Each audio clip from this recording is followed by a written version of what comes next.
오늘 3장의 아웃라인이라고 할 수 있는데 이 부제가 있죠. 이름과 찾은 목자들은 어디로 가버렸는가. 그러니까 사실 좀 부제목하고 내용하고는 조금 그렇게 차이가 있는데 실질적인 내용은 이 시대별로 종교개혁 이전부터 그 미국 장로교, 제가 한국교회 적어놓은 거는 이제 제가 우리에 대해서 여러분과 좀 나누고 싶은 그런 게 있어서 적은 거예요.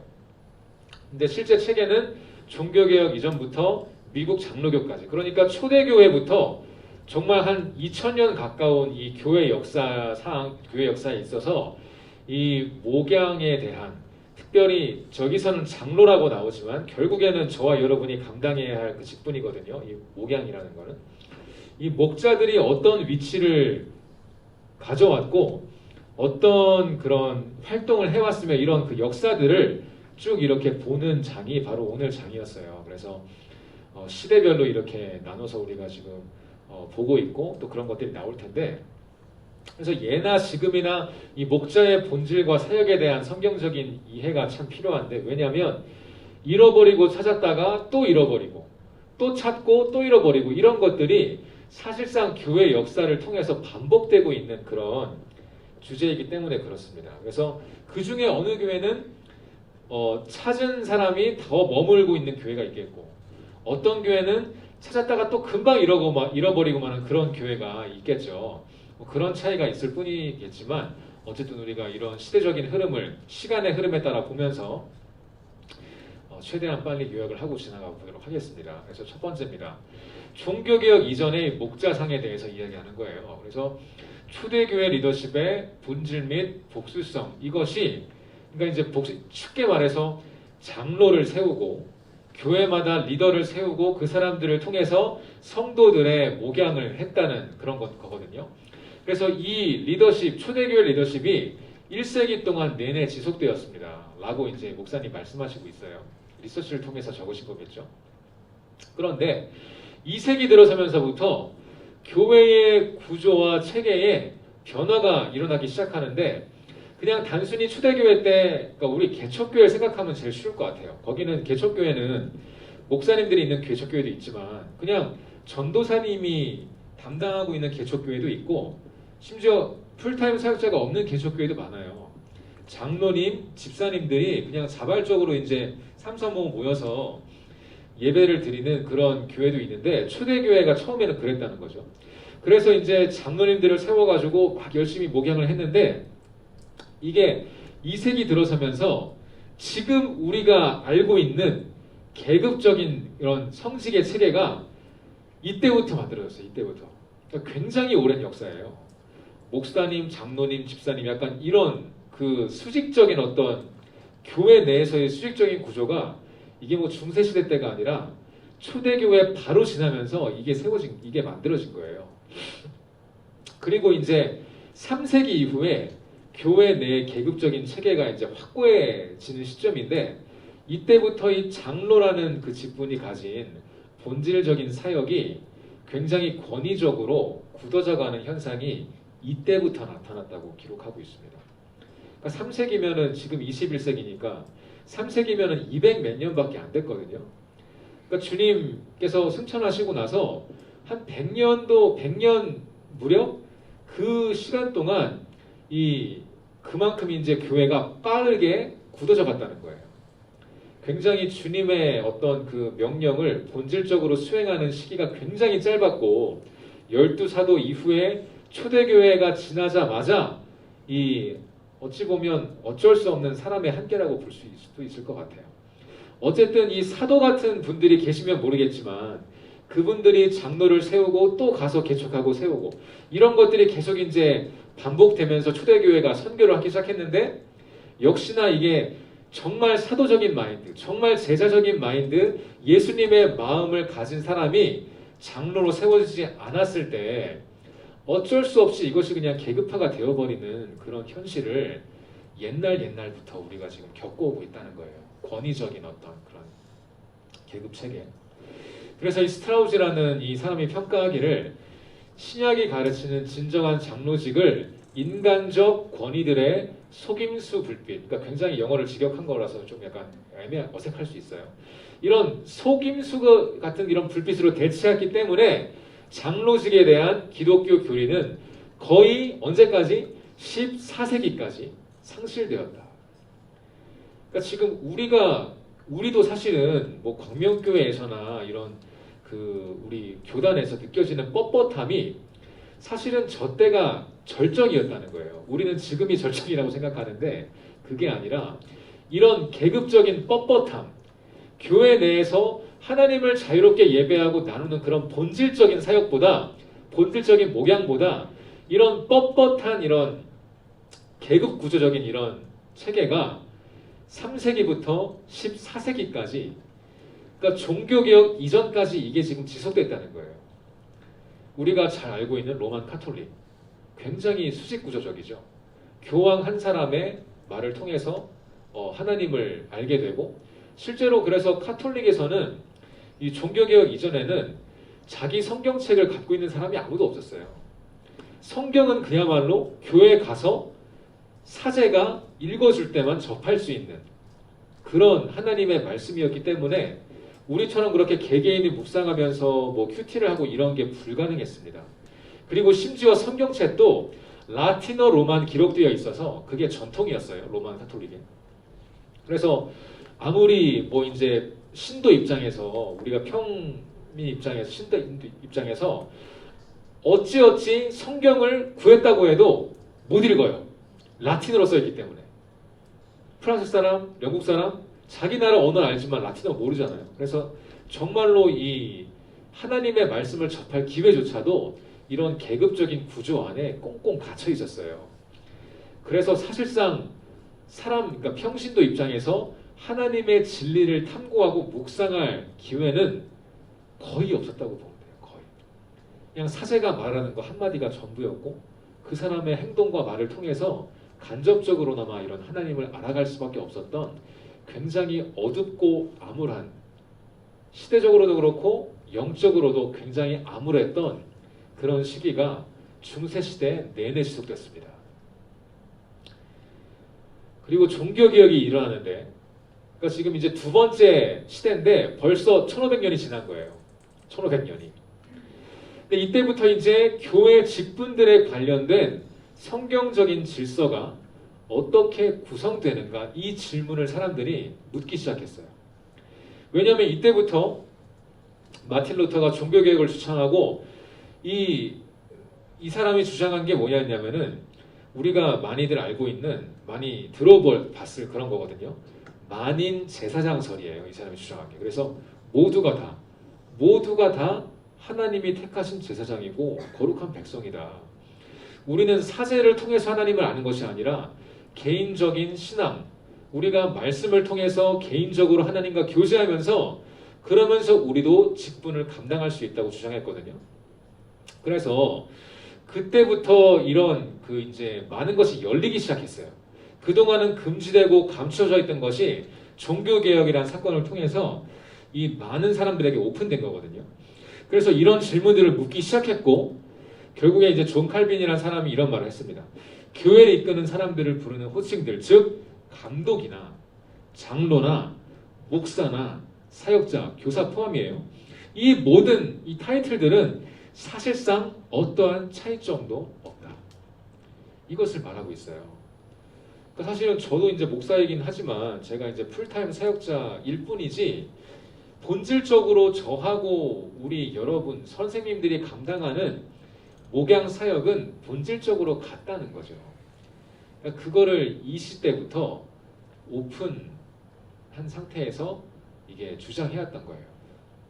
그러니까 역사적으로 보면은 2000년의 시간 동안 1500년 동안 이렇게 갇혀 있다가 우리가 이런 거에 대해서 고민하기 시작했던 게 500년 정도밖에 안 된다는 거예요. 사실상 짧은 역사죠. 전체와 비교했을 때는. 그래서 이 종교개혁을 일으킨 사람들이 기존 로만 카톨릭의 구조에 대해서 비판을 했고 또 도전을 했어요. 그래서 성경적인 리더십의 모습을 회복하기 위한 노력, 그러니까 말 그대로 사제를 통한 어떤 가르침을 받아들이는 것이 아니라 말씀을 돌아가서 말씀이 이야기하고 있는 것이 무엇인가? 여기서 하나님의 마음은 어떤 것을 말하고 있는가를 진짜로 본질적인 것에 대한 탐구가 이때부터 사실 시작됐다는 거예요.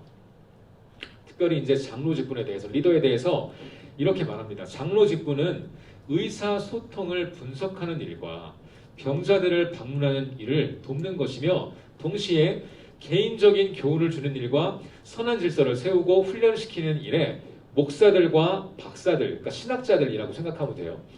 이 사람들과 동역하는 것이었다. 그러니까 이 사람, 이 맥닐이라는 사람이 이거를 재발견했던 거예요. 초대교회에 반짝 등장하고 1500년 동안 묻혀버렸던 진리를 이 사람이 다시 끄집어낸 거예요. 아, 그렇구나. 우리가 1500년이란 긴 시간 동안 너무나 어둠에 가리워져 있었구나. 이 로만 카톨릭이라는 구조 안에 갇혀 있었고 사제들 안에 갇혀 있었고 우리가 어떤 이 교회라는 어떤 이 구조 안에 갇혀 있었는데 성경을 우리가 실제로 묵상해보고 보니까 하나님의 나라는 그런 것이 아니었다는 거예요. 오히려 모두가 다 리더로 세움받은 모두가 다 이 풀타임 사역자가 어떤 사람이건 같이 동역하며 하나님의 잃어버린 양들을 찾고 목양하고 그들의 영혼을 세우는 이 사역이 사실은 우리 모두의 책임이고 모두의 직분이고 모두의 부르심이라는 것을 그때부터 이제 계속해서 주장을 하기 시작했던 거예요. 자, 그리고 이제 청교도로 넘어와서 종교 개혁이 일어났고 그 뜨거운 흐름이 영국 청교도에게로 이게 전수되고 흘러가거든요. 여기에서는 우리가 다른 어떤 것보다 리처드 백스터라는 목사님이 굉장히 유명한 분이에요. 청교도의 거의 뭐 이제 대표적인 목사님이신데 이 목사님이 굉장히 목양적인 마인드가 강했던 목사님이에요. 그래서 가장 유명한 책이 이제 그 참 목자상이라는 그런 책이 있는데 나중에 한번 시간 되면 한번 그냥 보세요. 그냥 표지만 봐도 이해하실 거예요. 모든 양떼는 그들을 돌보는 목사들이 있어야 하며 각 개개인의 목사는 특정한 양떼를 책임져야 한다. 모든 교회마다 목사가 있고 모든 주님의 제자들이 주 안에서 그들 위에 있는 각자의 선생을 아는 것이 하나님의 뜻이다 라고 주장했습니다. 그리고 이와 같이 목사와 양떼의 관계 안에서 우리는 상호적으로 서로를 책임진 자로서 모든 의무가 생기는 거라고 말했어요.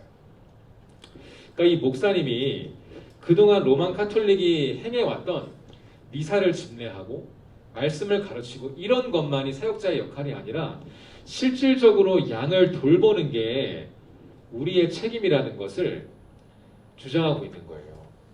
그리고 이 다스리는 장로에 대해서 이제 점점 이제 이런 말들이 많이 나오거든요.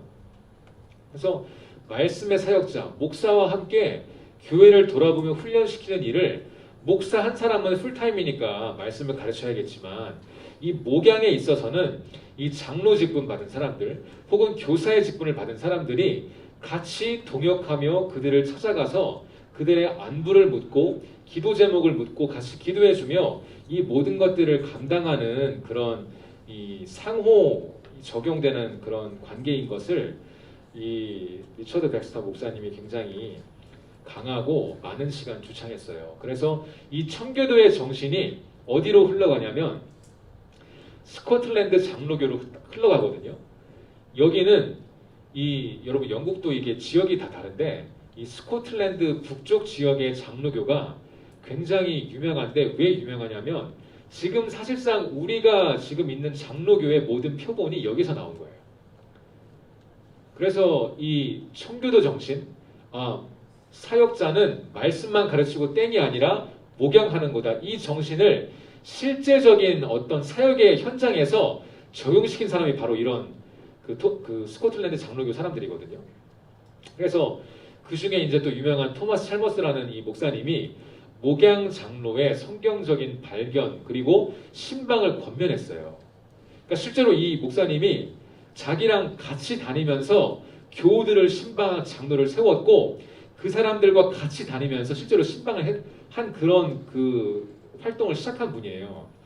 그래서 이 찰머스 목사님의 리더십 아래에서 그들은 장로님들은 헌금함 옆에 서 있는 일 그것보다 많은 일들 하게 되었다고 나중에 기록하고 있거든요. 그러니까 실제로 종교개혁이 일어난 다음에도 이게 사람이 굳어지기가 너무나 쉬웠던 거예요. 초대교회 반짝하고 다시 굳어지고 또 종교개혁이 일어나가지고 오랜만에 다시 한번 하나님의 어떤 그 본질적인 사역으로 돌아가는가 싶었는데 여전히 많은 사람들은 그 당시에도 장로님으로 세워지고 집사님으로 세워지면 그냥 교회에서 그런 그 구조를 지탱하는 일밖에 머릿속에 생각을 하기가 쉽지 않았던 거예요.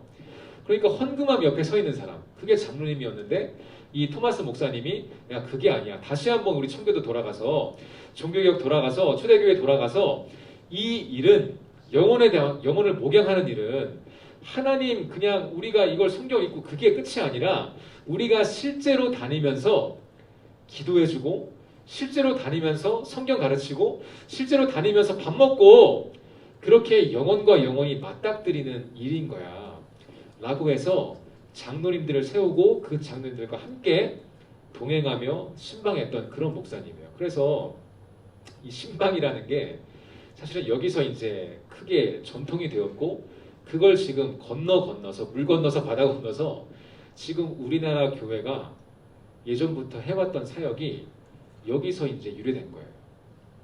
이 스코틀랜드 장로교회에서 목사님의 신방, 목양 신방, 대신방. 그래서 이 토마스 찰머스 목사님은 실제로 굉장히 신방을 많이 하신 분인데 이 그 당시에 어떤 그 글라스고라는 도시에 있는 인구를 이 목사님이 카운트하고 그 당시에 한 12,000명 정도 됐었다고 하거든요. 이 목사님의 이 사역의 목표가 그 사람들을 모두 다 만나는 거였어요. 그냥 크리스찬, 난 크리스찬 가리지 않고 교회를 다니고 안 다니고 가리지 않고 내가 이 도시에 살고 있는 모든 사람을 만나고 기도해 주겠다. 그러니까 그 정도로 이제 뜨거운 마음의 감동이 있었으니까 장로님들을 세우고 같이 나갔던 거겠죠. 그래서 이제 또 다음에 등장하는 인물이 데이비드 딕슨이라는 분인데 이분은 이 교구란 단어가 여기서 나왔어요. 교구.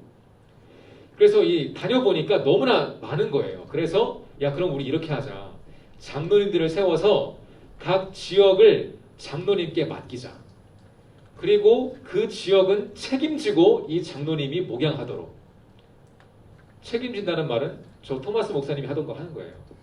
신방하고 기도하고 격려하고 안부 묻고 밥 먹고 아무튼 당신의 교구 안에 있는 영혼들은 당신이 목자로서의 책임을 감당해라. 그래서 이 데이비드 딕슨 목사님도 장로님들을 모아서 이 교구를 나눠가지고 맡기고 또 이 목사님은 돌아가면서 교구를 그러니까 지금 우리 광명교회 사고 있는 모습 어찌 보면 그게 원형이라고 할 수 있는 거거든요. 그래서 이런 것들이 저는 사실 이 스코틀랜드 장로교 이걸 나누면서 지금 우리가 동일하게 하고 있는 거기 때문에 우리도 어떻게 하다 보면 우리도 어찌어찌 하다 보면 지금 광명교회 장로님들, 광명교회 권사님들, 총무님들도 이 헌금함 옆에 서 있는 거에서 그 실수가 있거든요. 교구 사역을 하면서 부서를 섬기면서 우리 부장님도 계시고 하지만 그러니까 직분을 받은 그 직분이 중요한 게 아니라 그 직분을 어떻게 목양에 어떤 정도의 열심을 가지고 활용하는가 그게 이제 키 포인트가 되겠죠. 그래서 그거에 대해서 멀어지면 우리가 아무리 부장이 되고 권사님이 되고 뭐 장로님이 돼도 그냥 영혼 사랑 없이 영혼에 대한 그런 사명감 없이 그냥 나와서 헌금 옆에 서 있는 사람 당에 들어가는 사람 그렇게 그냥 굳어져 버릴 수가 있다는 거죠. 그래서 이 양떼를 돌보는 거에 있어서 이런 전매 특허적인 태도가 이 스코틀랜드 장로교회의 특징이라고 할 수 있어요. 우리가 이제 물려받은 그런 부분이죠. 네, 그래서 저는 이제 사실은 여기까지만 제가 정리를 했고 나머지 이제 미국으로 넘어가고 뭐 이런 것들 또 한국교회 넘어가 이런 부분들은 그냥 이제 이 스코틀랜드 장로교가 원형이고 여기에서 이제 어느 정도 더 하고 덜 하고 이런 차이거든요. 그래서 오늘 제가 요약은 여기까지만 일단 제가 해왔습니다. 이미 스코틀랜드 장로교만 봐도 지금 우리 교회 모습이 겹쳐 보이실 거예요. 그리고 이제 종교개혁이나 이런 뭐 영국 청교도 이런 그 흐름을 잠깐이지만 우리가 공부를 해봤지만 우리가 이런 흐름 속에서 반드시 건져내고 우리 것으로 만들어야 하는 부분이 어떤 것이라는 거에 대해서도 아실 겁니다. 그래서 우리가 이런 걸 모르는 게 아니지만 한번 짚어본 거고요. 자, 그래서 제가 여러분과 나누고 싶은 질문은 이런 거예요. 내가 생각하는 고등부 교사의 책임은 무엇인가? 우리가 지금 장로의 책임을 이야기했잖아요. 장로가 그냥 헌금 앞에 서 있는 사람이냐, 아니면 실제로 찾아다니면서 뭐뭐 하는 건가? 근데 우리도 사실은 이 교사의 책임에 관해서 사실 우리가 진지하게 나눠본 적이 많이 없어요. 그냥 이제 우리 고등부의 역사를 통해서 그냥 부장님은 이런 거 하는 사람, 임원하면 이런 거 하는 사람, 이런 거 하는 거, 또 이제 세가족방 맡으면 이런 거 하는 거, 이런 그러니까 우리가 해야 될 거를 그냥 머릿속에 알고는 있지만 이런 걸 터놓고 이야기해본 적이 있나 제가 처음으로 묻고 싶고, 만약에 없다면 혹은 있어도 지금 이 시간을 통해서 한번 이야기해보면 좋지 않을까 이런 생각을 해보게 되었거든요. 여러분이 생각하는 고등부 교사의 책임은 무엇인가요? 혹은 뭐 어디까지인가요? 전임 사역자가 아닌 순수한 여러분의 입장에서 여러분은 지금 주부시기도 하고 학생이기도 하고 뭐 잡을 가진 분이시기도 하죠. 그래서 여러 면에서 저와 같을 수는 없어요. 하지만 여러분의 입장에서 철저히 이 발런티어, 봉사하시는 여러분의 입장에서 고등부 교사의 책임은 무엇일까요? 무엇이라고 말해야 할까요? 우리가 만약에 누가 우리에게 묻는다면 이런 질문을 한번 나누고 싶습니다. 여러분 어떻게 생각하세요? 사랑이 많으신 하나님, 은혜를 감사합니다. 오늘 이 시간 우리의 마음을 만지시니 감사합니다. 하나님, 우리가 정말로 진실된 마음을 나누어주는 교사가 되길 원합니다. 하나님의 사랑을 전달하는 사람이 되길 원합니다. 우리의 말 한마디, 표정까지도 하나님의 복음이 깃들어 있길 원합니다. 아버지, 우리가 그렇게 진실된 모습으로 하나님의 은혜를 구할 때 우리 고등부에 있는 학생들의 영혼을 건져내 주시고 주님께로 인도하시며 복되게 하여 주옵소서. 우리의 관심과 우리의 작은 사랑으로 위대한 일을 행하실 주님을 찬양합니다. 이 시간 주님께 가장 큰 영광 올려드리며 예수님 이름으로 기도합니다. 아멘. 감사합니다. 네, 고생하셨습니다.